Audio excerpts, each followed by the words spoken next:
Students, हम लोग आज स्टार्ट करने वाले हैं पहला चैप्टर 12 का, that is reproduction in organism. And ये चैप्टर इंपॉर्टेंट है in the sense of board also, और इससे आपको एक रफ आइडिया मिल जाएगा। ये एक इंट्रोडक्टरी पार्ट है जिससे आपको एक रफ आइडिया मिल जाएगा रिप्रोडक्शन इन लोअर ऑर्गेनिजम्स कैसे होते हैं।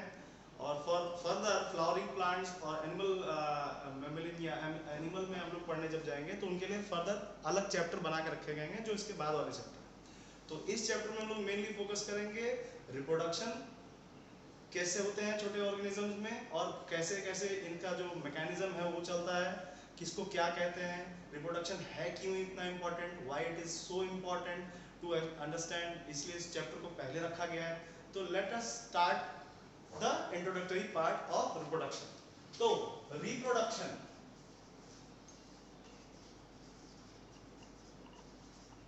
रिप्रोडक्शन आप सब 10th में पढ़ चुके हैं और आपको नॉलेज होगा भी कि रिप्रोडक्शन होता क्या है।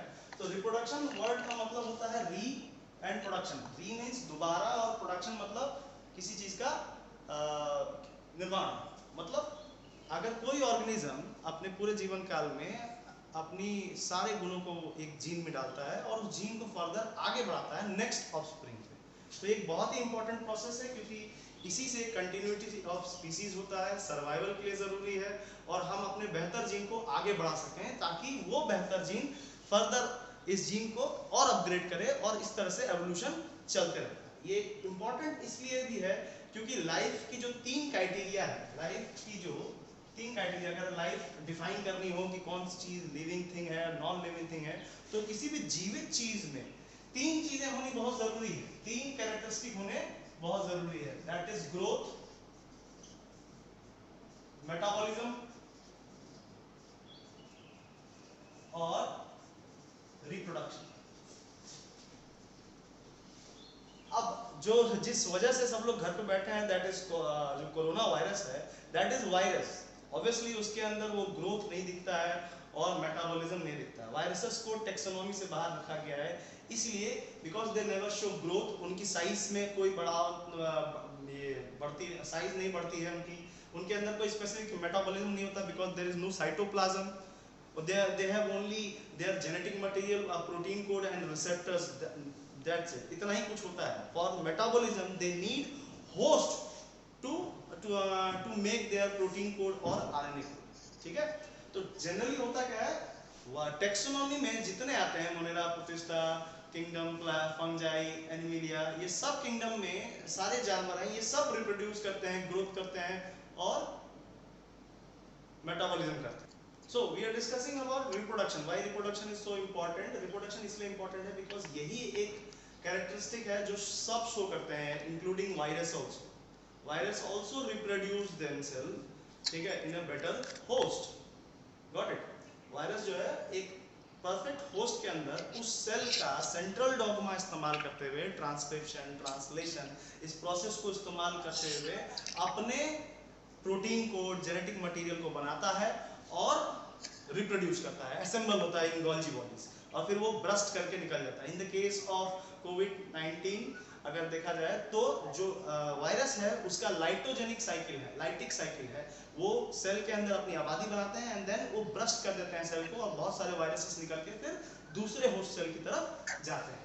तो मैंने कहा कि जितने भी जीवन, जो भी चीज जिसको जीवित हम मानते हैं इस धरती पे, वो ये तीनों कैरेक्टर करते हैं। सिर्फ वायरस ग्रोथ और मेटाबॉलिज्म नहीं दिखाता है, रिप्रोडक्शन दिखाता है। तो ऑब्वियसली रिप्रोडक्शन बहुत इंपॉर्टेंट प्रोसेस है जो वायरस को भी करना होता है, ऑब्वियसली, ठीक है। तो reproduction is a very important process. Now reproduction का अगर टेक्निकली आपका डेफिनेशन देखा जाए तो it is a process by which species is continued its origin, मतलब वो अपने जीन को निरंतर आगे बढ़ाते रहता है। इसको हम लोग और एक भाषा में कह सकते हैं, it is a biological process, biological process by which an organism give rise to younger one, give rise to, by which an organism give rise to younger one। Younger मतलब अपना छोटा रूप बनाता है। ऐसा नहीं होता कि भाई रिप्रोड्यूस रिप्रोड्यूस किया तो एकदम तरोताजा एकदम मिच्योर निकल जाए, ऐसा कुछ नहीं होता। यंगर वन, ठीक है, of its similar kind. Now why ये क्यों लिखा मैंने? सिमिलर काइंड मींस हाथी का बच्चा हाथी ही देगा, लोमड़ी का बच्चा लोमड़ी देगा। तो जो पेरेंटल कैरेक्टरिस्टिक है, जो बेसिक कैरेक्टरिस्टिक कहते हैं, वो सिमिलर होते हैं। तो एक biological process by which an organism give rise to younger one and it's similar kind, ठीक है। तो हर ऑर्गेनिज्म, चाहे वो मोनेरा में क्या कहते हैं आर्कियोबैक्टीरिया हो या ब्लू व्हेल हो, हर एक ऑर्गेनिज्म अपने रिप्रोडक्शन के थ्रू अपना एक यंगर वर्जन पैदा करता है, ठीक है, जिसे हम लोग ऑफस्प्रिंग कहते हैं। क्या कहते हैं? ऑफस्प्रिंग कहते हैं। और यही ऑफस्प्रिंग, अब ये वर्ड ज्यादा इस्तेमाल होगा बिकॉज ऑफस्प्रिंग में बेबी और ये सब इस्तेमाल नहीं किया जाता है, बायोलॉजिकल लैंग्वेज में ऑफस्प्रिंग इस्तेमाल किया जाता है, और इन the case of genetics progeny इस्तेमाल होता है ज्यादातर, ठीक है। तो ये बात ध्यान में रखिएगा। ऑफस्प्रिंग मींस नॉट मेल और female, it is just a younger one, okay. बात समझ में आई? तो why it is very important? तो बायोलॉजिकल प्रोसेस जब भी होता है, ओके, बायोलॉजिकल प्रोसेस जो होता है, why it is called biological? Obviously it is a biological process, and इस बायोलॉजिकल प्रोसेस का एक टाइम होता है अपने एक लाइफ स्पैन में। लाइफ स्पैन पहले समझते हैं। ऐसा नहीं है कि कोई ऑर्गेनिज्म बना और तुरंत ही अपने आप को रिप्रोड्यूस करने लगा, ऐसी काबिलियत उसके अंदर नहीं आती। For that you have to mature first, you have to collect all the necessary things for reproduction. For that it takes some time, ठीक है। एक अपने आप को रिप्रोडक्शन के लायक बनाने के लिए ऑर्गेनिजम्स को किसी चीज़ों की ज़रूरत पड़ती है, न्यूट्रिएंट की, बहुत सारी चीज़ों की, फेवरेबल कंडीशंस की ज़रूरत पड़ती है, और इसके थ्रू वो फर्दर रिप्रोड्यूस करते हैं। तो ये बायोलॉजिकल प्रोसेस बहुत ही इंपॉर्टेंट है। तो इसके लिए लाइफ स्पैन को 4 फेजेस में बांटा गया है, ठीक है। अब लाइफ स्पैन के एक स्पेसिफिक फेज में ही रिप्रोडक्शन होता है, ये नहीं होता है कि एकदम बच्चे में हो, और ये नहीं होता है कि एकदम बूढ़ों में हो। तो लाइफ स्पैन को पहले हम लोग समझेंगे लाइफ स्पैन क्या होता है, उसके बीच में उसका वो फेज पढ़ेंगे जिस फेज में रिप्रोडक्शन होता है। ये याद रखिएगा बिकॉज ये आगे एवोल्यूशन में भी आएंगे और फिर फर्दर। तो लाइफ स्पैन, सबसे पहले तो लाइफ स्पैन क्या होता है ये जानना जरूरी है। लाइफ तो आप जान ही गए, कोई भी चीज जीवन है तो उसके अंदर ग्रो है, मेटाबॉलिज्म हर है, और ये सब टाइम के रेस्पेक्ट में होता है। टाइम अगर ना हो तो ये सब जीरो है, लाइफ कुछ नहीं। तो life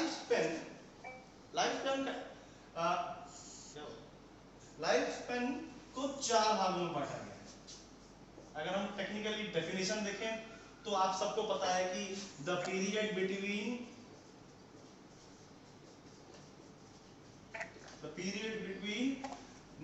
birth to natural death। Natural death है यहाँ पे, ये नहीं कि कार से एक्सीडेंट हो गया तो नेचुरल डेथ है, ठीक है। नेचुरल डेथ मींस ये भी नहीं कि कैंसर वैंसर is natural death. Natural death तो उसको भी कहा जाएगा, लेकिन एक्चुअल में अगर नेचुरल डेथ को डिफाइन किया जाए तो ये होता है डिटोरिएशन ऑफ ऑर्गेनिजम्स। मतलब जब हमारी उम्र बढ़ती है तो धीरे धीरे हमारे सेल के रेप्लिकेशन, जो सेल की क्लोनिंग, जो सेल अपने आप में डिवाइड होते हैं, वो प्रोसेस धीरे धीरे स्लो हो जाता है, और जो सेल्स होते हैं वो वीकर होने लगते हैं अपने मेटाबॉलिज्म में, क्योंकि उनका बैकअप इतना जल्दी आता नहीं, मींस जल्दी डिवीजन होती नहीं है, तो वो बेचारे सेल्स कमजोर होते हैं। इसको हम लोग डिटोरिएशन कहते हैं। क्या कहते हैं? डिटोरिएशन। और सेल की जब डिटोरिएशन होती है तो उनकी फंक्शंस की भी डिटोरिएशन होती है। जैसे कि आप जानते हैं टिश्यू क्या है? Group of cell which conduct a specific task, ठीक है। तो वो स्पेसिफिक टास्क जो है वो धीरे धीरे स्लो डाउन होने लगता है, और जब स्लो डाउन होते हैं तो इसकी वजह से वाइटल लाइफ प्रोसेसेस में प्रॉब्लम शुरू हो जाती है, जिसके वजह से हार्ट अटैक, आर्थराइटिस, कोई भी बहुत बड़ी बीमारी हो सकती है। जैसे कि उम्र ढलने के साथ लोगों में कुछ वाइटल रेस्पॉन्स कम होने लगते हैं, ब्रीदिंग प्रॉब्लम होने लगती है, चलने मूवमेंट में दिक्कत होने लगती है। तो इसे हम लोग इसके थ्रू, इसकी वजह से होने वाले डेथ को हम लोग नेचुरल डेथ कहेंगे, ना कि कार एक्सीडेंट और किसी ने सुसाइड कर लिया तो वही कोई नेचुरल एक्सीडेंट नहीं है। दैट्स कॉल्ड अकाल मृत्यु, ठीक है। तो the period between birth and natural death को हम लोग लाइफ स्पैन कहते हैं, और लाइफ स्पैन को हम लोग 4 भागों में बांटा है, ठीक है। Life span is divided to 4। अब लाइफ स्पैन देख लीजिए। लाइफ स्पैन जैसे जो घर में होने वाली हाउस फ्लाई होती है, उसका कितना होता है? 1 से 4 मंथ होते हैं। फिर बाद में ह्यूमंस का 100 साल होता है, बनियान ट्रीज का 200 साल होते हैं, जो बड़े बड़े कछुए होते हैं उनके 400 साल तक जा सकते हैं, कुछ कुछ ब्रीड तो 400 साल तक जिंदा रहती है। तो आप समझ सकते हैं कि लाइफ स्पेन जो हर एक ऑर्गेनिज्म का है वो अलग अलग है, ठीक है। तो लाइफ स्पेन अलग है, इसकी वजह यह है कि छोटे जीव जो होते हैं उनको रिप्रोडक्टिव फेज में आने में ज़्यादा समय नहीं लगता है, तो उनका लाइफ स्पेन होता है छोटा होता है। लेकिन जो ज़्यादा दिमाग वाले और ज़्यादा टिश्यूज वाले हैं, इनके वाइटल सिग्नल विग्नल सब सीखने में बॉडी को समय लगता है, तो इनका लाइफ स्पेन थोड़ा बड़ा होता है और इनका रिप्रोडक्टिव एज भी बड़ा होता है, ठीक है। वो हम लोग बाद में डिस्कस करेंगे कि क्यों ऐसा ऐसा होता है। हाँ, तो लाइफ फेजेस के 4 स्टेज हैं, ठीक है। पहला स्टेज है जुवेनाइल फेज, जिसे हम लोग जुवेनाइल फेज को हम लोग प्री रिप्रोडक्टिव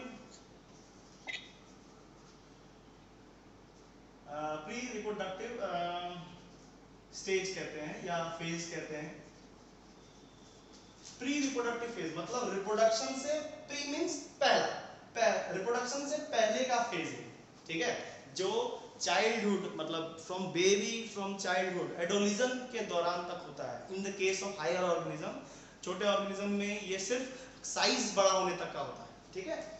जैसे कि अमीबा जब 2 भाग में बचते हैं तो वो छोटे छोटे साइज के होते हैं, when they become a normal size तब वो रिप्रोड्यूस करते हैं, they gather all the important aspect for reproduction। तो in higher organism it take time to collect all the things, आपको mature होना पड़ता है physically, mentally, socially, तब जाके आप reproduce कर सकते हैं, ठीक है। तो juvenile phase हुआ, juvenile phase is that phase जब आप पैदा हुए तब से reproductive phase तक का ये।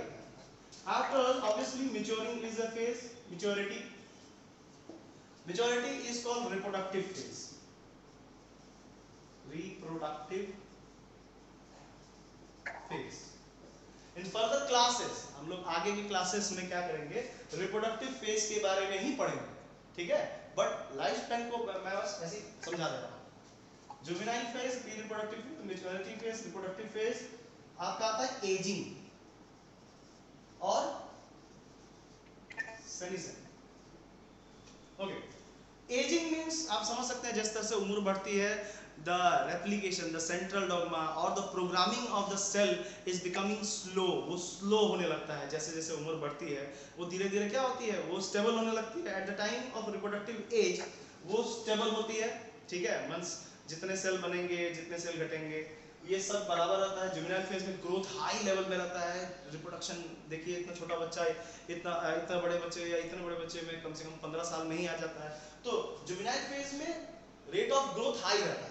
मैच्योरिटी फेज में it is stable and continuous. लेकिन एजिंग में क्या होता है, जो ग्रोथ फैक्टर है वो धीरे धीरे स्लो होने लगता है, ठीक है। और जिसकी वजह से नए सेल्स जो बनने चाहिए उनका जो रेट ऑफ फॉर्मेशन होता है वो क्या हो जाता है, स्लो हो जाता है, तो एजिंग है।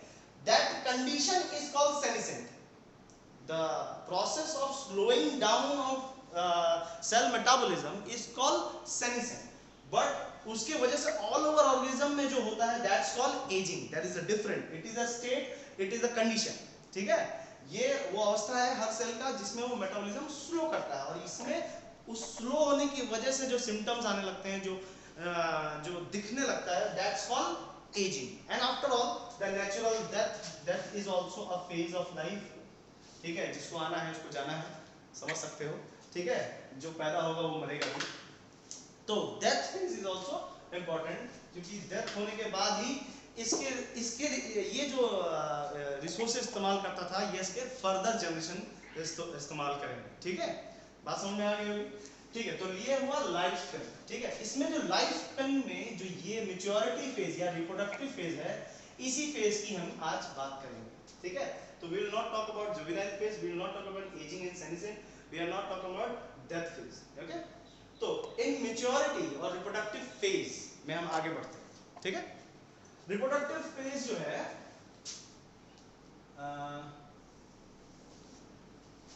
रिप्रोडक्टिव फेज में आपको ये समझना होगा कि रिप्रोडक्शन कितने प्रकार के होते हैं। पहले तो रिप्रोडक्शन बहुत प्रकार के होते हैं, प्रकार के होते हैं, वो आप जानते हैं, सेक्सुअल और सेक्सुअल।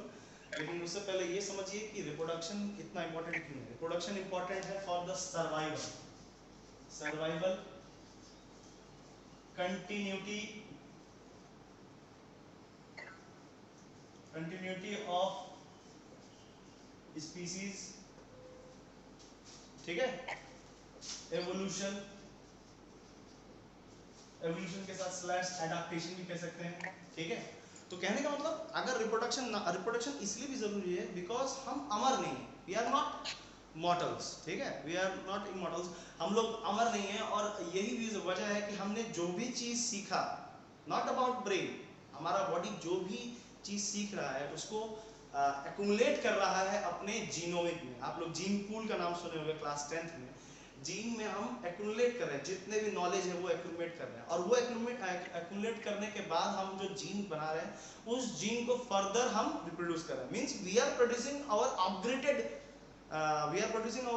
अपग्रेडेड मॉडल, ठीक है।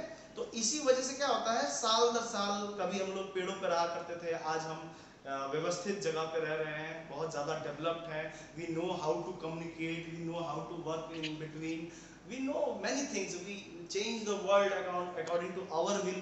हम बहुत सारी चीज़ें बदल चुके हैं। तो ये यही वजह है कि रिप्रोडक्शन इज वेरी इंपॉर्टेंट। हम अगर अमर रहते तो शायद इतना चेंज ना होता, ठीक है। तो हम मरने से पहले क्या करते हैं, अपना एक यंगर वर्जन चलाते हैं। इससे क्या होता है, जीन फ्लो बना रहता है। जो जीन फ्लो है, जो स्पीसीज जो हमारे अंदर जो जीन है उसका फ्लो बने रहे, ठीक है। सर्वाइवल के लिए भी बहुत ज़रूरी है, बिकॉज हम मान लो एक एक्सट्रीम कंडीशन में है और एक्सट्रीम कंडीशन की वजह से हमें अडॉप्ट करना पड़ रहा है। तो वो एडाप्टेशन हमारे जीन में एनकोडेड जब हो जाता है तो हमारे नेक्स्ट जनरेशन को आसानी होती है जीने के लिए। तो I think you got an idea why reproduction is so important, okay. Why, okay, तो इंपॉर्टेंस समझ में आ गया होगा। Survival, continuity of species. देखो हर स्पीसीज के अपने जीन्स होते हैं, उनके स्पेसिफिक जीन्स और उनके कैरेक्टरिस्टिक उनके जीन पे ही डिपेंड करते हैं। तो उनका जीन आगे बढ़ते रहे, ये हर स्पीसीज का एक अनरिटन ट्रूथ है। मतलब ये वो करेगा ही करेगा, हम अपने ही जीन को आगे बढ़ाने की सोचेंगे। हम अगर क्योंकि सर्वाइवल वाली बात है, कंपटीशन वाली बात है, हम अपने ही जीन को आगे बढ़ाएंगे, ठीक है। तो इसे हम लोग कहते हैं सर्वाइवल, ओके। बात समझ में, कंटिन्यूटी ऑफ स्पीसीज और most important evolution. Evolution is very important. तो क्या ये इंपॉर्टेंस तो आपको समझ में आ गया होगा। अब समझते हैं कि रिप्रोडक्शन कितने प्रकार के होते हैं। तो बेसिकली रिप्रोडक्शन जो है वो दो प्रकार के हैं,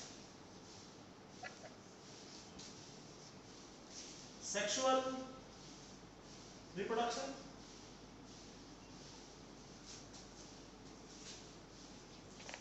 और एसेक्सुअल रिप्रोडक्शन।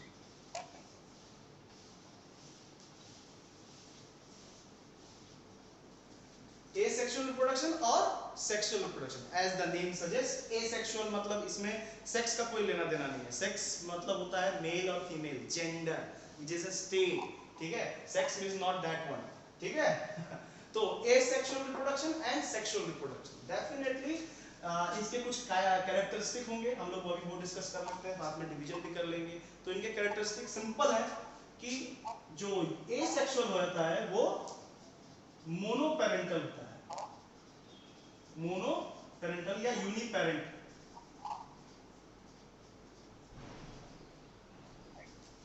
मोनोपेरेंटल, यूनिपेरेंटल। ये क्या होता है, बाई पेरेंटल।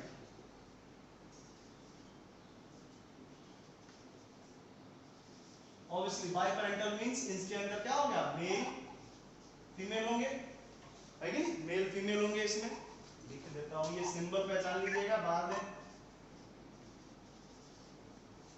ठीक है। ये एरो मींस जानते हो ना कि इस सिंबल का मतलब क्या है। Arrow means sperms and male gametes are always motile. इनमें जो गैमेट्स होते हैं वो मोटाइल होता है। तो ये एरो ये दिखाता है व्हाट इज द, ये एरो डायरेक्शन को शो करता है। And this cross is the aiming position, जहां पे ओवम जो होता है वो नॉन मोटाइल होता है। That's why this symbol is just like cross, कि यहां इस एरो को आना है, ठीक है। तो male is denoted by a circle with an arrow and female is denoted by a circle with a cross, okay, where this arrow had to go, ठीक है। तो डेफिनेटली अगर हम मेल फीमेल करें तो यहाँ पे गैमेट्स होंगे, गैमेट फॉर्मेशन होगा।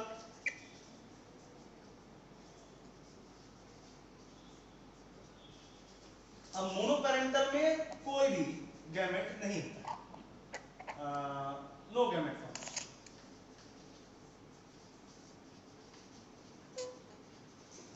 Okay, biparental male female gamete formation होता है और इसमें नो गैमेट फॉर्मेशन, इसमें गैमेट फॉर्मेशन नहीं होता है। इसमें जो ऑर्गेनिज्म है वो अपने आप ही डिवाइड होते हैं, या बर्डिंग होती है, या फ्रेगमेंटेशन होता है। अभी मैं प्रोसेसेस सब बताऊंगा कैसे कैसे कौन कौन से प्रोसेसेस होते हैं, उनका कैसा फिनोमेना होता है। I will explain all those. तो ये समझिए कि इसमें गैमेट फॉर्मेशन नहीं होता और इसमें गैमेट फॉर्मेशन होता है। ठीक है, वन मोर डिफरेंस, ये आप लोग 11th में पढ़े होंगे, माइटोटिक और मियोसिस पढ़े होंगे, याद ही होगा आपको। तो इसमें इसमें होता यह है कि इसमें माइटोटिक डिवीजन होता है, माइटोटिक डिवीजन, और इसमें क्या होता है, मियोसिस होता है, मियोसिस।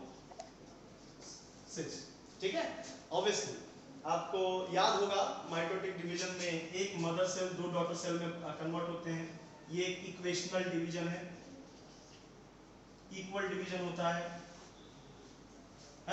और यहाँ पे क्या होता था, यहाँ पे डिप्लॉइड से हैप्लॉइड होते हैं। क्या होते हैं? डिप्लॉइड से हैप्लॉइड। ठीक है, तो यहाँ पे 1 से 2 बने, फिर 2 से 4, और इसे हम लोग रिडक्शनल डिवीजन कहते हैं, याद होगा आपको।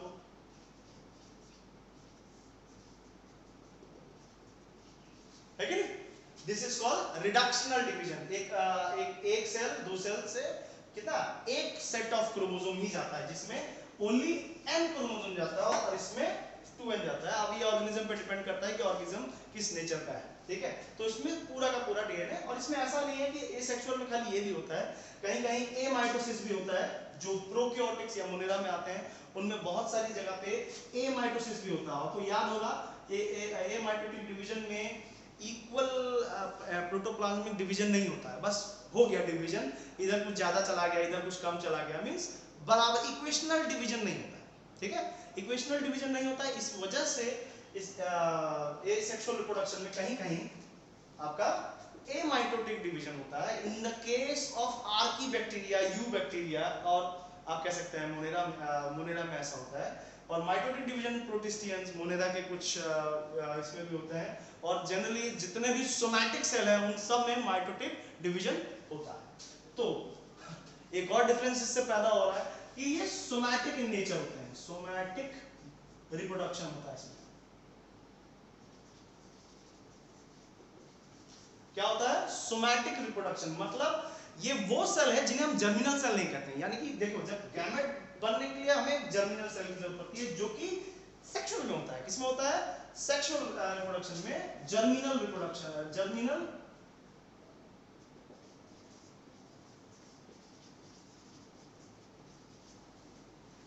रिप्रोडक्शन होता है। ठीक है, और इसमें सोमैटिक रिप्रोडक्शन होता है, मींस वो सेल जो जर्मिनल नहीं है, जो हैप्लॉइड में नहीं कन्वर्ट होंगे, वो इसमें कन्वर्ट होता है। अब हैप्लॉइड और डिप्लॉइड भी पढ़ाना ही होगा, तो मैं गैमेट फॉर्मेशन के दौरान आपको हैप्लॉइड डिप्लॉइड की पूरी डिस्कशन दूंगा। गैमेट बनाना ही है हमें, उस समय स्पर्मेटोजेनेसिस पढ़ना ही है, oogenesis पढ़ना ही है, तो हम गैमेट फॉर्मेशन और at the time of plant भी हम ये पढ़ेंगे।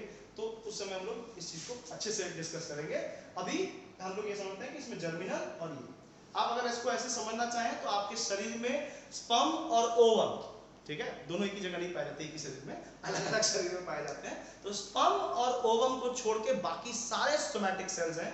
ठीक है, और स्पर्म और ओवम जो होते हैं वो जर्मिनल सेल होते हैं। ठीक है, जर्मिनल से नाम से पता चल रहा है, जर्म मतलब ग्रो करने के लिए ये जरूरत पड़ती है। ठीक है, तो इंपॉर्टेंट ये भी है कि रिप्रोडक्शन किस फेज में होता है। अगर हम टाइम के रेस्पेक्ट में देखें तो किस फेज में रिप्रोडक्शन होता है, तो इसको समझते हैं आराम से। जो एसेक्सुअल रिप्रोडक्शन होता है, इसमें रैपिड रिप्रोडक्शन होता है। रैपिड रिप्रोडक्शन मतलब बहुत ज्यादा इसमें लाइफ स्पैन होते नहीं है, रैपिड रिप्रोडक्शन होता है, बहुत जल्दी होता है।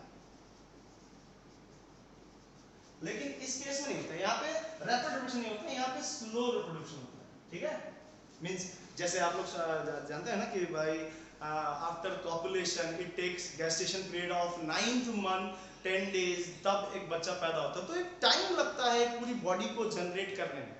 लेकिन बैक्टीरिया क्या क्या है, डिवाइड होना शुरू, फॉरो बना, सेल फॉरो बना, और ऐसे करके दो बैक्टीरिया बन गया, एक मदर सेल ने दो डॉटर सेल्स को बना दिया।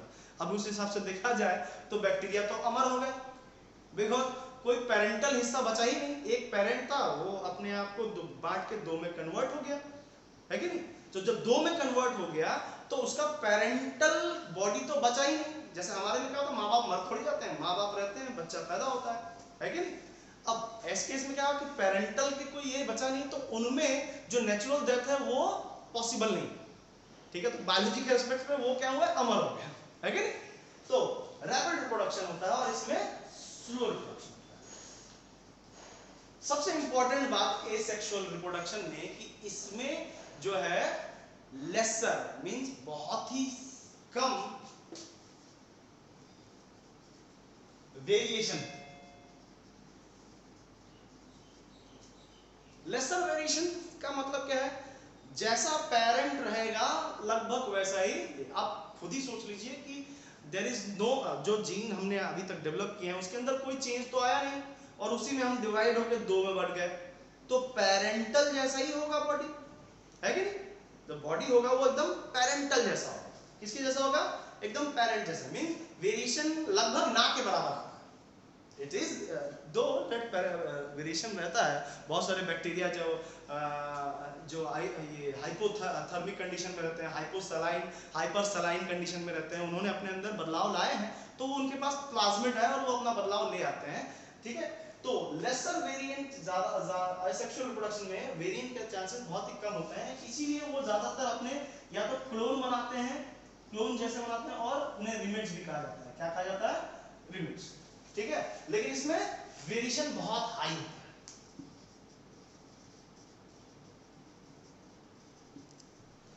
हाई वेरिएशन होने के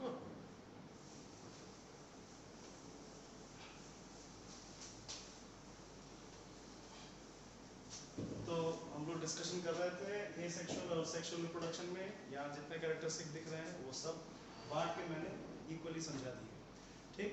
तो अब हम लोग आज एसेक्सुअल रिप्रोडक्शन पढ़ेंगे और नेक्स्ट वीडियो में हम लोग सेक्सुअल रिप्रोडक्शन पढ़ेंगे, क्योंकि वो थोड़ा वास्ट है, उसको समझाने के लिए पूरा एक सेशन चलेगा।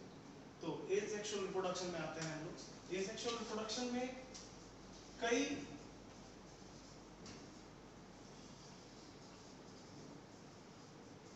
तरीके आते हैं, जिसमें लाइन से मैं लिख सकता हूँ फ्यूजन, बॉडी,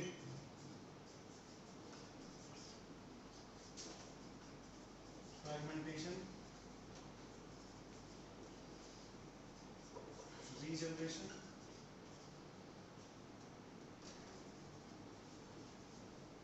और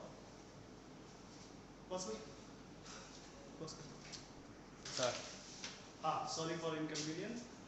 यहाँ पे हम लोग अभी तक डिस्कशन किए एसेक्सुअल रिप्रोडक्शन और सेक्सुअल रिप्रोडक्शन। मैंने डिफरेंसेस आपको बताया, मोनोपेरेंटल, बाइपेरेंटल, गैमेट फॉर्मेशन यहाँ नहीं होता है, mitotic division, equal division, meiosis, germinal production, slow और हाई वेरिएशन। तो वेरिएशन मैं लास्ट बता रहा था, तभी टेक्निकल इशू हुई थी।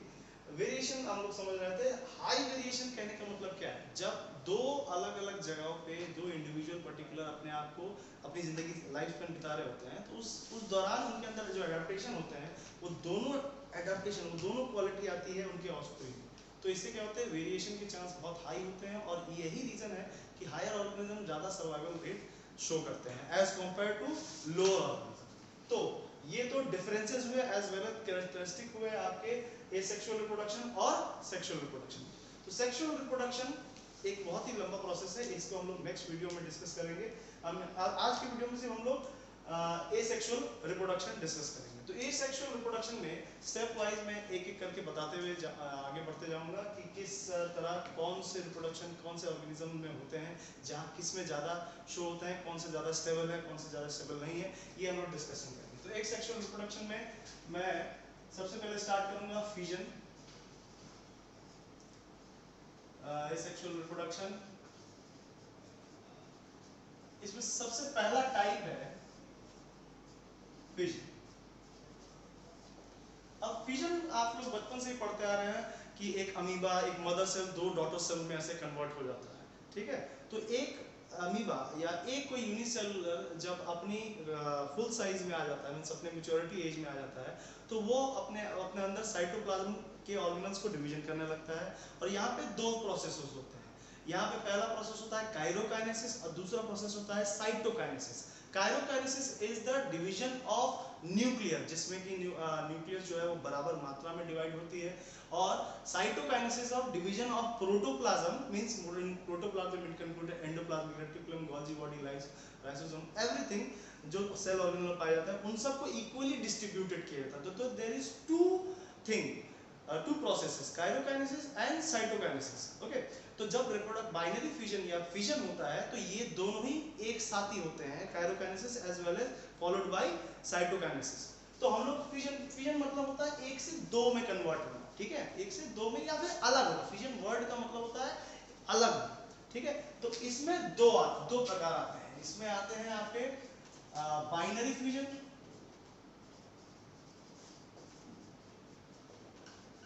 और मल्टीपल फ्यूजन।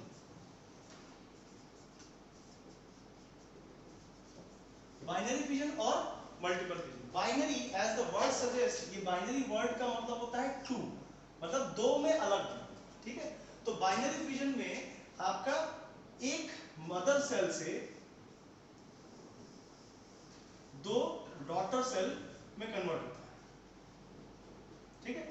एक सेल से दो सेल में कन्वर्ट होता है। तो बहुत अच्छा एग्जांपल अमीबा है जो आप 7th क्लास से पढ़ते आ रहे हैं कि एक अमीबा दो छोटे छोटे डॉटर सेल्स में कन्वर्ट हो जाता है। यही वजह है कि एक सेल को हम लोग बाइनरी फ्यूजन कहते हैं, क्योंकि यहाँ से आउटकम दो निकलता है। लेकिन मल्टीपल फ्यूजन थोड़ा अलग है। तो पहले हम लोग बाइनरी फ्यूजन पढ़ लेते हैं, फिर मल्टीपल फ्यूजन पढ़ते हैं। बाइनरी फ्यूजन में डिवाइड होने के हिसाब से तीन नाम आते हैं। जैसे कि अगर हम उसको समझने की कोशिश करें तो अमीबा वाला, for example if is just the amoeba, amoeba का जो डिवीजन है वो बहुत ही इरेगुलर शेप में होता है, क्योंकि अमीबा का कोई पर्टिकुलर शेप होता नहीं है, वो एक इरेगुलर शेप में होता है। और उसके अंदर सेल फोरो बनते हैं, बीच में प्रोटोप्लाज्म आगे की तरफ बढ़ता है। तो हम लोग अमीबा के केस में सेल फोरो बनता है, और यह कहीं से मतलब इसका कोई लॉन्गिट्यूडिनल एक्सिस कुछ है तो है नहीं, या इधर से डिवाइड हो रहा है इधर से, because it doesn't have any shape, ये एक इरेगुलर शेप में डिवीजन करता है, इसीलिए इसके डिवीजन को हम लोग इरेगुलर फ्यूजन कहते हैं। जितने भी ऐसे बैक्टीरिया है जिनका कोई शेप नहीं होता है, जो इरेगुलर शेप में होते हैं, उनमें किसी भी एक्सिस में फॉरो फॉर्म कर सकता है, फॉरो फॉर्म करता है, और फॉरो फॉर्म करने की वजह से उनमें डिवीजन होती है, इसलिए उनका कोई एंगल नहीं होता है, और इसीलिए हम उनको इरेगुलर फ्यूजन कहते हैं, ठीक है। इसके केस में अगर देखें तो अगर दूसरा टाइप देखना हो तो हमें एक एग्जांपल लेना होगा यूग्लेना का। यूग्लेना एक्वाटिक रीजन्स में पाए जाते हैं, और ये कुछ इस शेप में होते हैं। इनके पास एक बहुत बड़ा फ्लैजिला होता है, ठीक है। अब फ्लैजिला है तो ये आप किस किंगडम में आ जाएंगे, प्रोटिस्टा में आ जाएंगे। अब इनके पास जो फ्लैजिला होता है ये मूवमेंट के लिए बहुत इंपॉर्टेंट है। टेक्निकली ये पूरा डिवीजन ऐसे नहीं कर सकता, अगर ये ऐसे करेगा तो फ्लैजिला इधर नहीं आएगा। तो इनका डिवीजन जो होता है वो थोड़ा अलग टाइप का होता है। इनका डिवीजन जो होता है वो लॉन्गिट्यूडिनल डिवीजन होता है। अगर हम एक्सिस पे खींचे तो लॉन्गिट्यूडिनल डिवीजन होता है। और डिवीजन का भी प्रोसेस ऐसा है कि डिवीजन जब होता है तो पहले फ्लैजिला डिवाइड होता है। फ्लैजिला डिवाइड होता मींस फ्लैजिला के पार्ट से डिवीजन होना शुरू होगा।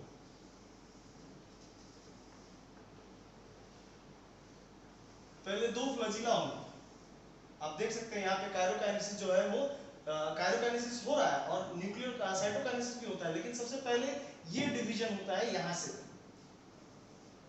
ठीक है। तो प्रोटोप्लाज्म में फ्लैजिला डिवाइड होगा और लॉन्गिट्यूडिनल डिवीजन होता है, और फाइनली ये जो डिवीजन होने के बाद ये दो अलग अलग यूग्लेना में बढ़ जाते हैं। तो यहाँ पे देखिए इसका कोई शेप नहीं था, ये इरेगुलरली कट जा रहा था, लेकिन यहाँ पे इसका एक पर्टिकुलर शेप है, इसका कोई फ्रंट पोजीशन है, कोई फ्रंट पोजीशन, कोई बैक पोजीशन है, तो इसको लॉन्गिट्यूडिनल ही डिवीजन किया जा सकता है। तो ये जो बाइनरी फ्यूजन है इसमें भी दो ही निकल रहे हैं, बट ये लॉन्गिट्यूडिनल डिवीजन कहलाता है। क्या कहलाता है? Longitudinal division.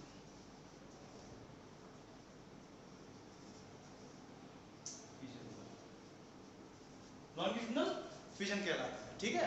ये यूग्लेना में होता है, ठीक। अब यूग्लेना के अलावा एक और डिवीजन होता है जिसको हम लोग ट्रांसवर्सल डिवीजन कहते हैं। ट्रांसफर डिवीजन भी कहते हैं इसे। ट्रांसफर डिवीजन में क्या होता है कि डिवीजन जो होता है वो बीच से होता है, जैसे इसमें यूग्लेना में लॉन्गिट्यूडनल था, इसमें ट्रांसवर्सल होता है। तो ये पैरामीशियम में जनरली देखा जाता है। पैरामीशियम आप जानते होंगे, अगर आपको पैरामीशियम पता ना हो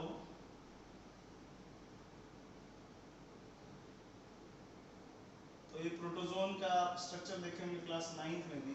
इनमें कुछ स्पेसिफिक ऑर्गेनल्स होते हैं जो न्यूक्लियस होते हैं, वो सेंटर में ही होते हैं, और यहाँ पे इनका पोज होता है जिनसे ये खाना इन करते हैं और खाना आउट करते हैं। तो ये पर्टिकुलर जो पैरामीशियम है, ये पैरामीशियम जो है हमेशा डिवीजन होते हैं इस पोरियल साइड से। ये पोरियल साइड मतलब ये जो पर्टिकुलर सेंटर है, ये हमेशा डिवीजन होंगे तो यहीं से डिवीजन होंगे। तो जब यहाँ से डिवीजन होंगे तो इनमें सबसे पहले तो अंदर ही अंदर एक वॉल बनने फॉर्म होती है, एक छोटा सा थिन वॉल फॉर्म, ये मेम्ब्रेन फॉर्म होता है, and then they become two different paramecium. तो यहाँ पे एक्सिस में हमने ऐसे काटा, ये लॉन्गिट्यूडनल नहीं कहलाएगा, लॉन्गिट्यूडनल ऐसे कहलाएगा, और ये जनरली अंडाकार शेप में होते हैं, थोड़ा सा खींचे हुए इलॉन्गेटेड पोर्शन में, तो इनका कट यहाँ से होता है, इसको हम लोग ट्रांसल्यूशनल फ्यूजन कहते हैं। तो यहाँ पे हमने बाइनरी फ्यूजन में 3 फ्यूजन देखे, इरेगुलर फ्यूजन, ट्रांसवर्सल फ्यूजन और लॉन्गिट्यूडनल फ्यूजन, ठीक है।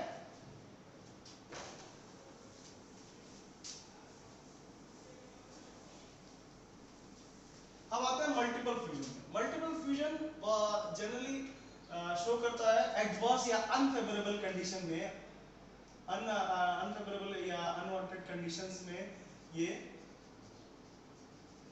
बैक्टीरिया या अमीबा करता है। अमीबा जनरली जब उसको हाइपोथर्मल या हाइपरथर्मल या हाइपोसलाइन हाइपोसलाइन मींस ज्यादा सलाइनिक कंडीशन में, कम सलाइनिक कंडीशन में, हाई टेम्परेचर में, हाई टेम्परेचर में, ऐसे कंडीशन में अमीबा क्या करता है, ये प्रोसेस कहते हैं जिसे हम कहते हैं एनसिस्टेशन। एनसिस्टेशन में सिस्ट फॉर्मेशन होता है, सिस्ट फॉर्मेशन होता है। सिस्ट जो होता है, ये जो सिस्ट फॉर्मेशन होता है, ये का क्या कहते हैं, इस सिस्ट फॉर्मेशन के दौरान इसमें एक मोटी सी लेयर आ जाती है, जिसके वजह से इसका आउटर रीजन जो होता है वो बहुत ही रिजिड होता है। ये चिटेनियस मेम्ब्रेन से होता है, जो कि काफी टफ होता है, ये बैक्टीरिया खुद भी नहीं तोड़ सकता है, और इस दौरान इसके अंदर का प्रोटोप्लाज्म इसी में इंटैक्ट हो जाता है। तो मैंने आपको पहले ही बताया था कि there is 2 process, karyokinesis and followed by cytokinesis. Karyokinesis होगा फिर साइटोकाइनेसिस, यानी पहले न्यूक्लियर डिवीजन होगा। तो इस दौरान जब ये पूरी तरह से सिस्ट से घिरा हुआ होता है, तो ये अंदर ही अंदर अपने आप को न्यूक्लियर डिवीजन करना लगता है, और ऐसे करके ये न्यूक्लियस के बहुत सारे डॉट्स बना लेता है। एट द टाइम जब फेवरेबल कंडीशन आती है, फेवरेबल कंडीशन आती है, तो ये सिस डिग्रेड करने लगता है, डिटोरिएट होने लगता है, इसकी लेयर डिप्लीट होने लगती है और ये पतले होने लगते हैं। इस दौरान क्या होता है, जब ये डिग्रेडेशन होने लगते हैं, तब ये जो छोटे छोटे न्यूक्लियस है, ये अपने सराउंडिंग को कैप्चर कर लेते हैं और छोटे छोटे वॉल्स बना लेते हैं, सेल मेम्ब्रेन बना लेते हैं अपने इर्द गिर्द, और कुछ प्रोटोप्लाज्म अपने में कवर कर लेते हैं। जैसे ही सिस्ट पूरी तरह से वाइप आउट हो जाता है, ये ब्रस्ट करके बहुत सारे छोटे छोटे मॉइडल अमीबा में निकल जाते हैं। तो यहाँ पे मल्टीपल फिजन क्यों कहा गया, क्योंकि यहाँ मल्टीपल ग्रुप्स निकल रहे हैं, मल्टीपल अमीबल पार्ट निकल रहे हैं, और ये इस वजह से कवर है कि नहीं, बात समझ में। तो ये हम लोग मल्टीपल फिजन करेंगे। तो यहाँ पे फिजन हो गया बाइनरी फिजन,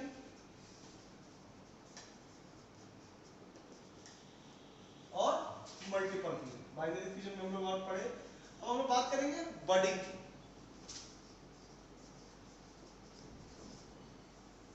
बडिंग में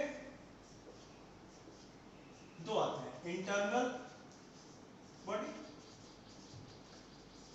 और एक्सटर्नल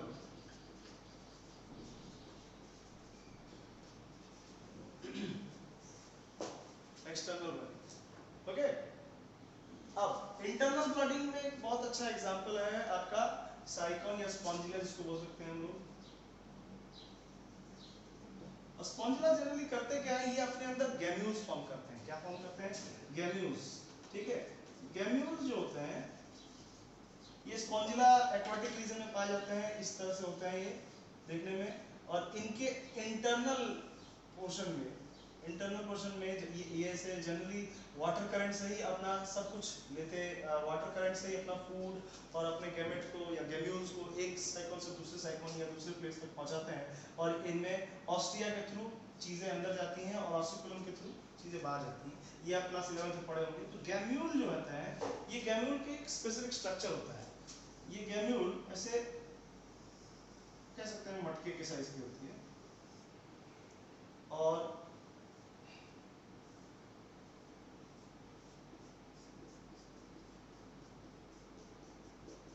इनके अंदर छोटे छोटे कह सकते हैं कि एसी सेल के हिस्से होते हैं जिन्हें हम आर्कियो साइट्स कहते हैं। ये आर्कियो साइट्स ही बाद में जाके इवॉल्व होते हैं साइकॉन्स में। और इसमें ये जो पोर दिख रहा है इसे हम लोग माइक्रो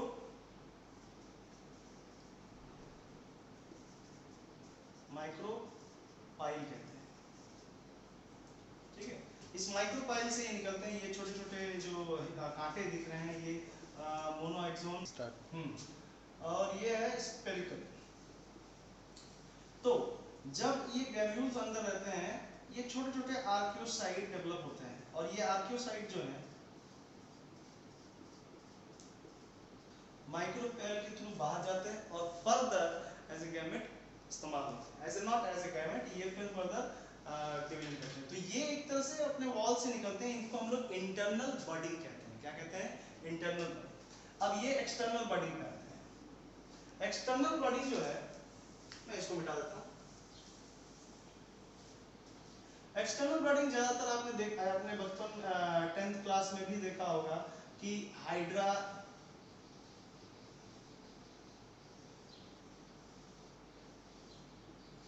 हो गया, या हाइड्रा में एक्सटर्नल बर्ड की फॉर्मेशन ऐसे होती है। एक्सटर्नल मतलब बाहर की तरफ। अब ये एक्सटर्नल बर्ड धीरे धीरे बड़ा होता है और इसमें टेंटिकल फॉर्म होना शुरू होता है। ये जनरली सब एक्वाटिक रीजन में ही होते हैं, इसलिए ये लोअर ऑर्गेनिज्म है। और ये हाइड्रा टूट के फिर वापस अपनी जगह पे आके फिर नॉर्मल पेरेंटल ग्रोथ तक जाता है। तो ये क्या हुआ? एक्सटर्नल बडिंग हुई, निकला और फिर ये फर्दर एक्स्ट्रा में चल गया। ठीक है, तो ये हुई external budding. External budding east में भी होती है, सैक्रोमाइसिस सेरेनेसी में ईस्ट में भी होती है। ये ईस्ट जो होते हैं ये ईस्ट भी सिंगल यूनिसेलुलर होते हैं, बस एक दूसरे के साथ चिपके हुए होते हैं। तो इनमें भी बडिंग होती है। ठीक है, आप ईस्ट अगर नहीं जाते होंगे तो ईस्ट मतलब ये ब्रेड बनाने में भी काम आते हैं, इथेनॉल बनाने में भी काम आते हैं। बहुत ही काम के बैक्टीरिया होते हैं, सॉरी ईस्ट होते हैं। तो क्या आगे बढ़ते हैं। तो ये हो गया आपका एक्सटर्नल और इंटरनल बॉडी।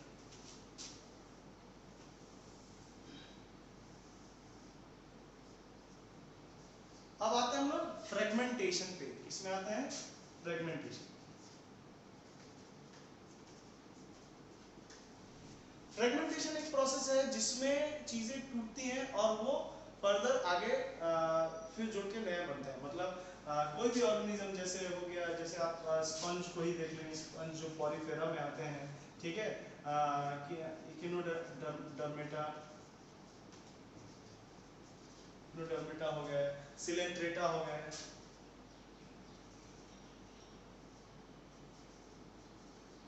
ये सारे जिसमें जेलीफिश आती हैं, ये सारे टेंटिकल्स वाले जो होते हैं, सी एनेमो हो गए। तो ये जितने भी जीव हैं ये फ्रैगमेंट्स में टूट जाते हैं। जैसे कि आप ये फ्लैटवॉर्म सुने होंगे। फ्लैटवॉर्म जो होते हैं ये जब फ्रेगमेंट होने वाले होते हैं तो इनके अंदर ही आई जनरेट होने लगता है हर जगह, और ये ऐसे करके अलग होके तीन अलग अलग फॉर्म में बढ़ जाता है। ये क्या कहते हैं, ये जनरली शो करते हैं टुकड़ों में बढ़ जाते हैं, और ये हर एक टुकड़ा एक पूरा होल बॉडी में रीजनरेट होता है। Means they cut in 3% and 3% will develop in 3 particular organisms। तो ये हो गया फ्रेगमेंटेशन। फ्रेगमेंटेशन में टूट टूट के बनता है, ठीक है। Next is spore formation.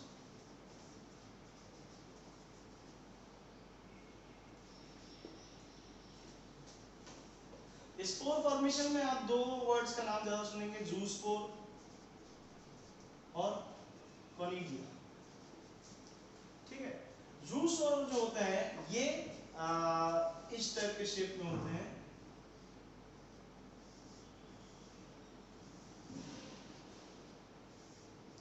बाइफ्लैजिलेट कहेंगे, दो फ्लैजिला है तो बाइफ्लैजिलेट, एक है तो सिर्फ फ्लैजिला, ठीक है। तो मोनो जूस्पोर जो होते हैं ये मोटाइल इन नेचर होता है। जनरली एक्वाटिक प्लांट में, एक्वाटिक में ही होते हैं, नॉट प्लांट सॉरी, एक्वाटिक में होते हैं, एक्वाटिक मीडियम में होते हैं। और जूस्पोर जो होते हैं वो मोटाइल होते हैं। Motile means they are able to move. आप देख सकते हैं इनका फ्लैजिला है तो ये आराम से मूव कर सकते हैं, और इनका जो प्रोटोप्लाज्म होता है वो नेकेड होता है। Means naked protoplasmic body they have, ठीक है। इनके पास naked protoplasmic body होता है। फॉर एन एग्जांपल अगर आप देखें तो क्लेमेंडोनस का नाम सुने होंगे आप लोग,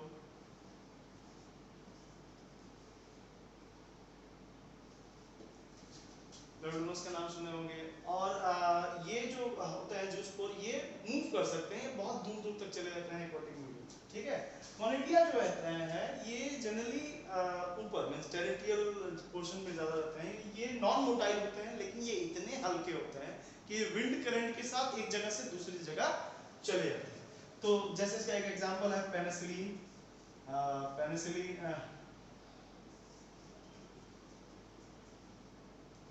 पेनिसिलिन आप लोग सुनोगे, ये भी एक यीस्ट का ही प्रोडक्ट है। तो पेनिसिलिन जो होते हैं ये ये कुछ इस तरह से दिखते हैं। इनका जो स्ट्रक्चर होता है ये कुछ इस तरह से होता है। कोनिडिया जो है ये टिप पे ऐसे बने रहते हैं।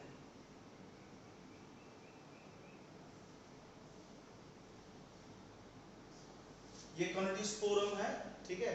कोनिडियोस्पोर कहते हैं, कोनिडियोस्पोर।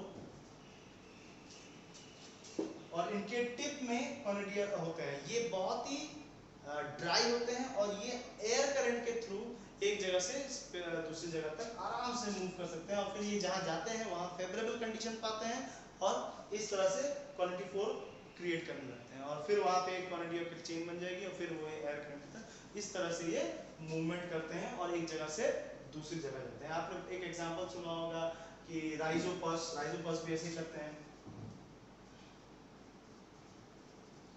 अगर आपको ब्रेड पे जो फंगस लग जाती है वही राइजोपस है। उनके ऊपर छोटे छोटे हाइव्स होते हैं, वो फटते हैं और उनसे ये कॉर्निया उड़ते हुए फिर दूसरे मॉइस्ट और स्टडी प्लेस को पहुंचती है जहां न्यूट्रिएंट की खदान हो, वहां गिरते हैं और फिर ये न्यूट्रिएंट अब्सॉर्ब करके अपनी साइज को बढ़ा देते हैं। तो ये हो गया चौथा। लास्ट है वेजिटेटिव प्रोपागेशन, ठीक है। ये सब तो लोअर ऑर्गेनिज्म में होते हैं। आपने साफ समझ में आ गया होगा कि फ्यूजन यूनिसेलुलर में होता है, बडिंग सिलेंट्रेटाइल इसमें होते हैं, फ्रेगमेंटेशन यूनि में होते हैं, और स्पोर फंगस में होते हैं।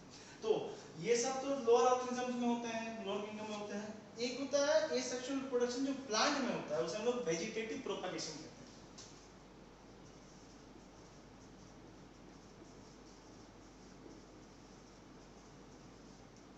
Vegetative propagation. अब वेजिटेटिव प्रोपागेशन जो है वो उसमें जो प्लांट का कोई भी पोर्शन होता है, इसको हम जैसे समझे the process of multiplication in which portion of fragments of plant body function as propagule. मतलब प्रोपिग्यूल मतलब वो प्रोपगेशन अगर बोला जाता है, propagation means from point A to point B movement होना, प्रोपागेट करना एक जगह से दूसरी जगह।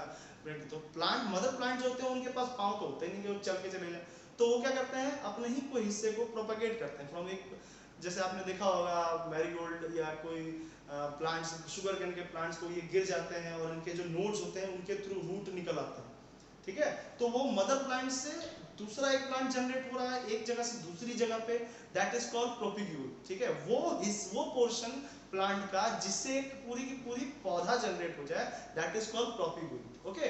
तो वेजिटेटिव प्रोपगेशन जो होता है वो पूरी तरह से अपना क्लोन बनाते हैं। यहाँ पे कोई भी आउटर दूसरा पौधा नहीं आ रहा है, वो खुद ही पौधा, वो पौधे के जो जीन्स होंगे वही जीन्स उसके अंदर होंगे। तो ये कह सकते हैं कि जब वेजिटेटिव प्रोपगेशन में क्लोन बनता है, ना कि, और एक और चीज, वेजिटेटिव प्रोपगेशन पौधा इधर से उधर, इसमें सीड का कोई लेना देना नहीं है, ठीक है। सीड का लेना सेक्सुअल में आएगा, जहाँ सीड और फूल फ्लावर फ्रूट का नाम आता है, आप समझ लीजिए कि ये सेक्सुअल रिप्रोडक्शन में है। वेजिटेटिव प्रोपगेशन में इन सब चीजों की जरूरत नहीं होती, ठीक है। तो हम आगे बढ़ते हुए वेजिटेटिव प्रोपगेशन पढ़ते हैं, मैं इसको रख कर देता हूँ।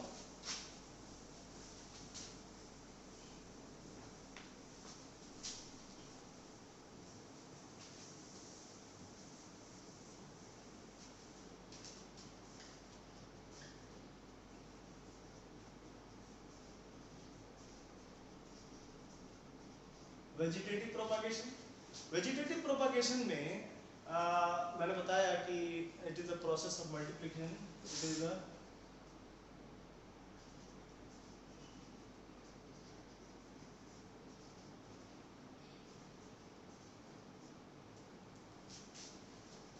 Multiplication of plant portion, plant portion, ठीक है, एक्ट एज प्रोपगेशन, ठीक है। एक्ट एज प्रोपगेशन मतलब पॉइंट ए से प्लांट पॉइंट बी तक बिना सीड बिना उसके जा रहा है, ठीक है।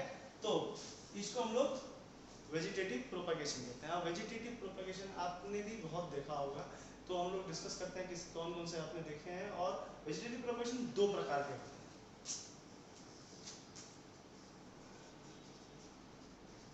नेचुरल और आर्टिफिशियल, ठीक है, नेचुरल और आर्टिफिशियल। तो नेचुरल जो होता है वो डिपेंड करता है किस बेसिस पे हो रहा है, मतलब प्लांट के कौन से पार्ट से हो रहा है, पोर्शन पार्ट आप कुछ भी बोल सकते हैं इसको, प्लांट के कौन से पार्ट से हो रहा है। तो जनरली हम लोग देखते हैं रूट से भी होता है, स्टेम से भी होता है, लीफ से भी होते हैं, ठीक है। स्टेम से, रूट से, लीफ से और ब्रांचेस से भी होते हैं। तो टेक्निकली हम लोग रूट, स्टेम, लीफ और ब्रांच की बात करेंगे। तो रूट से कौन कौन से होते हैं, तो रूट का एक एग्जांपल हम देख लेते हैं, गुआवा, अमरूद का पेड़ जिसको बोलते हैं, ठीक है। और इसमें या फिर शीशों का पेड़ आप लोग सुने होंगे, ठीक है। तो शीशों का जो पेड़ होता है, इनके रूट से ही पौधे निकलने लगते हैं। आपने देखा होगा कि जहाँ ये पौधे होंगे उनके इर्द गिर्द छोटे छोटे इन्हीं के पौधे निकलते हुए निकलते हैं। तो रूट से ही ये जर्मिनेट करते हैं। हम फिर बाद में उस रूट के उस पर्टिकुलर हिस्से को काट के कहीं और लगा दे तो वो आराम से लग सकता है। तो नेचुरली रूट से इन पेड़ों में ये एग्जाम्पल्स हैं जिनके रूट से निकल आते हैं। कुछ कुछ रूट्स जो होते हैं वो ट्यूबरस होते हैं, आपने सुना होगा मॉडिफाई रूट, ठीक है। मॉडिफाई रूट जो होते हैं वो ट्यूबरस होते हैं। ट्यूबरस जिनमें खाना स्टोर होता है, स्टार्च स्टोर होता है, जैसे कि स्वीट पोटैटो हो गया, ठीक है, डलिया हो गया। इनके जो पौधे होते हैं इनके रूट्स में ऐसे बड़े बड़े नोड्यूल्स बने होते हैं, जैसे आलू के होते हैं, ठीक वैसे ही इनके भी होते हैं। तो ऐसे पौधों में भी रूट के थ्रू ही अलग से एक पौधा निकलता है, ठीक है। तो मॉडिफाइड रूट्स जिनके पास होते हैं उनके, अब देखिए जिंजर जो है वो मॉडिफाइड रूट नहीं है, वो मॉडिफाइड स्टेम है, ठीक है। आलू जो है, स्वीट पोटैटो नहीं, जो नॉर्मल पोटैटो है, तो वो जनरली क्या है, वो एक स्टेम है ना कि रूट, ठीक है। तो यहाँ पे रूट के थ्रू कंडक्शन होता है। स्टेम से भी पौधे होते हैं, जैसे कि जिंजर हो गया, टर्मरिक हो गया। आप देखे होंगे कि टर्मरिक या जिंजर में जो ऐसे उनमें छोटे छोटे से आउटग्रो दिखाई देते होंगे, वो पर्पल कलर या पिंक कलर के। अगर आप बहुत दिन तक अदरक रखा हुआ रह जाए या जिंजर रखा हुआ रहे, सॉरी हल्दी रखा हुआ रहे, तो उसमें छोटे छोटे ऐसे येलो थोड़े गुलाबी और हरे रंग के आउटग्रो आ जाते हैं, बट स्पॉन्ज जैसे आ जाते हैं। ये जो कॉन्स है, इनको अगर आप काट के गाड़ दें तो ये पौधों में कन्वर्ट हो जाएंगे। तो ये जो आउटग्रो है इन्हें हम लोग राइजोम्स कहते हैं। क्या कहते हैं? राइजोम्स। ये राइजोम्स जो है ये राइजोम्स जो है ये उसी स्टेम में से निकलने वाले ब्रांचेस की तरह होते हैं, जिनको अगर सोर्स और मिल जाए तो वो आराम से पूरे के पूरे पौधे में कन्वर्ट हो जाएंगे। ठीक है, तो इसमें ये सारी चीज भी होती है। कुछ कुछ स्टेम में ही अगर देखा जाए तो जैसे गार्लिक हो गया, गार्लिक भी मॉडिफाइड स्टेम ही कहलाता है। ठीक है, जिनके जो अलग अलग बर्ड्स हैं उनमें अलग अलग ऐसे राइजोम्स की तरह निकलते हैं और वो एक अलग पौधे की तरह आ जाते हैं। ठीक है, लीफ में देखते हैं तो उसमें ब्रायोफाइलम, बायोफाइलम का नाम सुने होंगे, बेगोनिया का नाम सुने होंगे। ये जो होते हैं इनमें लीफ में ही निकल आते हैं, इनमें लीफ में ही छोटे छोटे पौधे निकल आते हैं, क्योंकि इनके लीफ की जो मोटाई होती है उनमें ज्यादा प्रोटोप्लाज्म होते हैं, ज्यादा न्यूट्रिएंट स्टोर रहता है। ठीक है, अच्छा अब एक और चीज मैं बताना भूल गया, स्टेम में रनर्स भी आते हैं। जैसे आपने घास सुना होगा, घास एक तने से दूसरे तने में जुड़ी रहती है, या ऑफसेट जिन्हें कहा जाता है, ऑफसेट जैसे वाटर हाइसिंथ का नाम सुनोगे, ऑफसेट बोला जाता है उन्हें। वाटर हाइसिंथ जो जलकुंभी बोला जाता है, जिसे टेरर जैसे बंगाल टेरर और बंगाल भी कहा जाता है। ये पौधा बहुत जल्दी फैलता है किसी भी इकोसिस्टम में, किसी भी इकोसिस्टम में कोई भी पॉन्ड के ऊपर पूरी बहुत ज़्यादा इसकी रैपिड रिप्रोडक्शन होती है, और ये पूरी तरह से उसको घेर के वहाँ का जो बीओडी है उसको अफेक्ट करने लगता है, जिसकी वजह से नीचे के जो जीव जंतु हैं उनको दिक्कत होने लगती है। ठीक है, तो एक ऑफसेट भी नाम सुने, एक रनर भी नाम सुने, ये स्टेम के थ्रू फैलते हैं, ये भी स्टेम के थ्रू फैलते हैं। ठीक है, ब्रांचेस नहीं होंगे। Okay, now the thing is root के नेचर के हिसाब से root, stem, leaf, runner, offset, ये सब वो तरीके हैं जो एसेक्सुअल तरीके से अपना ही क्लोन बनाते हैं और अपनी आबादी को बढ़ाते हैं। ठीक है, तो ये तो हो गया एक पोर्शन। अब आर्टिफिशियल में आते हैं। तो आर्टिफिशियल में पहला है कटिंग। कटिंग में क्या होता है कि हम जैसे गुलाब का पेड़ है उसको ऐसे काट दिए और उसको गाड़ दिए, तो ऐसे दौरान क्या होता है कि उनमें पत्तियां आने लगती हैं। आपने देखा भी होगा अपने घर में, हाउस होल्ड में, कि लोग गुलाब की डंठल काट के लाते हैं, लगाते हैं, जिससे क्या होता है कि वो बाकायदा ग्रो कर जाती है। अगर आप ये सिर्फ गुलाब में ही नहीं होता, सॉरी ये सिट्रस फलों में भी होता है, ये शुगर कैन में भी होता है। अगर आपने गन्ने की खेती कभी देखी होगी तो वो गन्ने के जो नोड वाले हिस्से हैं उनको ऐसे काट देते हैं और फिर इसी को गाड़ दिया जाता है और फिर नोड से पौधे निकलते हैं। इन्हें हम लोग नोड कहते हैं और इसके बीच की जगह को इंटर नोड कहते हैं। ठीक है, तो शुगर कैन हो गया। ठीक, शुगर कैन के अलावा और भी कोई प्लांट जैसे कोको हो गए। ठीक है, तो ये सारे प्लांट जो हैं ये इस्तेमाल होते हैं। अब मान लीजिए कि कटिंग में जैसे होता है कि आप अब जो नए नए टेक्निक आ गए हैं, पहले काटे लगाया लग गया या फिर सड़ जाता है, ऐसा भी होता है। तो आजकल क्या करते हैं कि इनमें ऑक्सीजन के डेरिवेटिव लगा देते हैं। ऑक्सीजन के डेरिवेटिव में जैसे आपने कोई डंठल लिया, उसको डाइल्यूट IAA यानी कि आइडोल एसिटिक एसिड या आइडोल ब्यूरेटिक एसिड, ये दोनों ही ऑक्सीजन के फॉर्म है। ऑक्सीजन एक फाइटो हार्मोन है, फाइटो हार्मोन है। इनका एकदम डाइल्यूट पोर्शन इनके लोअर स्टेम में, जिनको जो हिस्से को हम मिट्टी में गाड़ेंगे उसमें डुबा के हम लोग इसे मिट्टी में गाड़ देते हैं। तो इससे क्या होता है, जो ऑक्सीजन है वो रूट सिंथेसिस करना शुरू कर देता है, जिसकी वजह से आराम से आर्टिफिशियली हम किसी पौधे को एक जगह से दूसरी जगह प्रोपगेट कर सकते हैं। तो आपको तरीका समझ में आ गया। बहुत सारे तरीके हैं, इससे इस प्रोसेस को हम कटिंग कहते हैं। ठीक है, इसके बाद का प्रोसेस को हम लोग ग्राफ्टिंग कहते हैं। ग्राफ्टिंग जो है ये दो क्लोजली रिलेटेड पौधों के बीच में होता है, ठीक है। दो क्लोजली रिलेटेड पौधे मतलब जैसे कि बैगन की प्रजाति है, बैगन की कई अलग अलग प्रजातियां होती हैं, लंबी छोटी, तो ये क्लोजली रिलेटेड स्पीसीज है। इनमें हम क्या करते हैं, तने को एक शार्प नाइफ से ऐसे काटते हैं कि एक बन जाता है साइकोन और एक होता है स्टॉक। इसको काट के हम दूसरे पौधे के जो क्लोजली रिलेटेड है हाइब्रिडाइजेशन कर सकते हैं।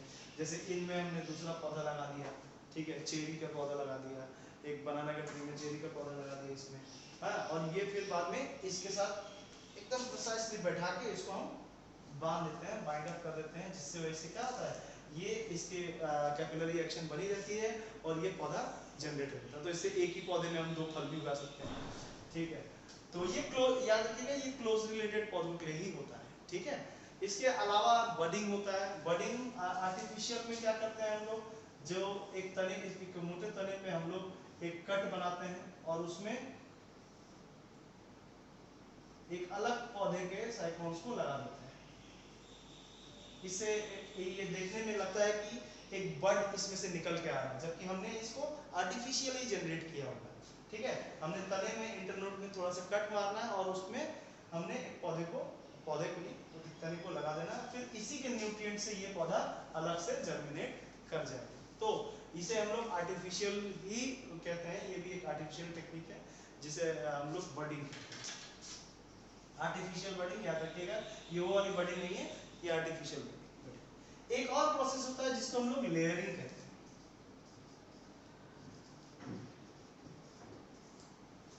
लेयरिंग एक ऐसा प्रोसेस है जिसमें जो बहुत ही फेनोमेनली ऐसे दिख जाता है हमें, जैसे मैरीगोल्ड का पौधा गिर गया या शुगर केन का पौधा गिर गया, तो वो जो तना है उसका स्टेम गिर जाते हैं, तो जब गिरते हैं तो वो तना जो है वहां रूट फॉर्मेशन होने लगता है। ये मदर प्लांट है, यहाँ रूट फॉर्मेशन होता है और ये फिर एक नया पौधे की तरह जनरेट होता है। इसको हम लोग लेयरिंग कहते हैं। तो ये बहुत जगहों पे हम ऐसे भी करते हैं कि हम तने को ऐसे ऐसे नीचे कर देते हैं और उसमें हुक लगा देते हैं, जिससे क्या होता है, ये वाला हिस्सा जमीन को टच रहता है और इसमें धीरे धीरे जड़ आने लगती है और ये पौधे में कन्वर्ट हो जाता है। फिर हम ये तना काट के उस पौधे को अलग कर सकते हैं, ठीक है। इसे हम लोग कहते हैं लेयर। एक होता है एयर लेयर, जिसमें हम क्या करते हैं, पौधे को, जैसे ये सिट्रस प्लांट में भी होता है, जैसे कोई ब्रांच है, जैसे नींबू के ही पौधे को देखा जाए, तो हम क्या करते हैं, उसमें रिंगिंग प्रोसेस बोलते हैं उसको हम लोग। हम करते ये है कि उसको इतना छील देते हैं, उसके ऊपर की लेयर को इतना, ऊपर की जो लेयर है कॉर्प वाला पोर्शन है उसको छील के निकाल देते हैं और थोड़ी सी जैसे मैन्योर लेके, मैन्योर और मिट्टी का एक प्रोपोर्शन लेके उसे प्लास्टिक या किसी चीज से बांध दिया जाता है।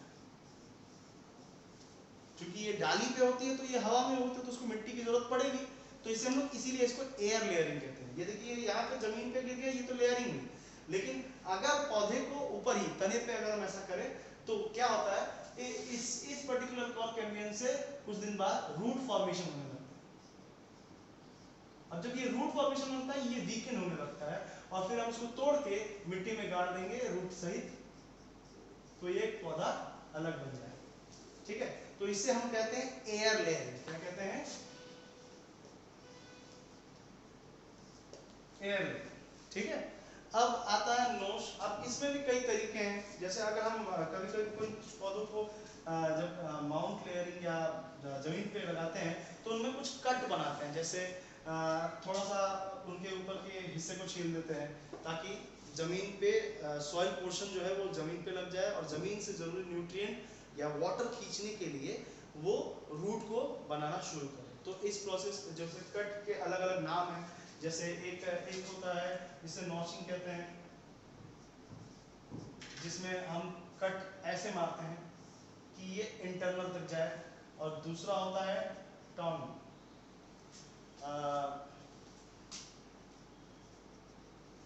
इस पोर्शन में हम इसको 60 डिग्री में ऐसे काट के एक पोर्शन निकाल देते हैं और ये जगह मिट्टी से जोड़ दी जाती है ताकि इसमें से रूट निकल आए और इसमें से रूट निकल आए, तो ये जो नया वाला पौधा डेवलप हो जाए, ठीक है।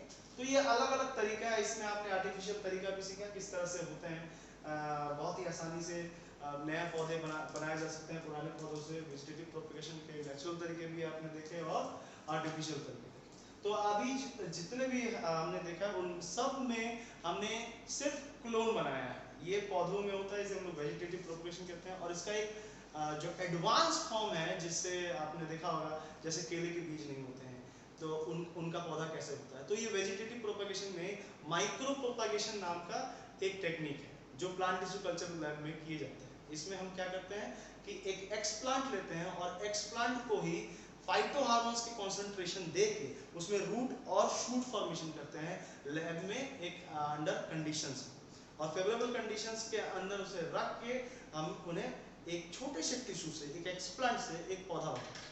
तो एक ही पौधे के एक्सप्लांट से हम कई पौधे बना सकते हैं। ठीक है, तो वो जो छोटे छोटे कट जो टिश्यू को काटे होते हैं उन्हें हम लोग माइक्रो, बहुत छोटे छोटे काटते हैं तो उसे हम लोग माइक्रो प्रोपागेशन कहते हैं। तो इस तरीके से एक ही पौधे से हम 700 से 800 पेड़ आराम से बना सकते हैं। इस प्रोसेस को प्रोपागेशन कहते हैं और इसी प्रोसेस की वजह से केले कुछ स्पेसिफिक पौधे हैं जो हमें इजीली अवेलेबल होते हैं। तो आज के लिए सेक्सुअल रिप्रोडक्शन में इतना ही और नेक्स्ट वीडियो में हम लोग डिस्कस करेंगे सेक्सुअल रिप्रोडक्शन। वीडियो देखने के लिए थैंक्स और घर पे रहिए, अच्छे से सेफ रहिए, पढ़ाई करते रहिए। वेल विशेस, मैं सिलेबस को कवर करते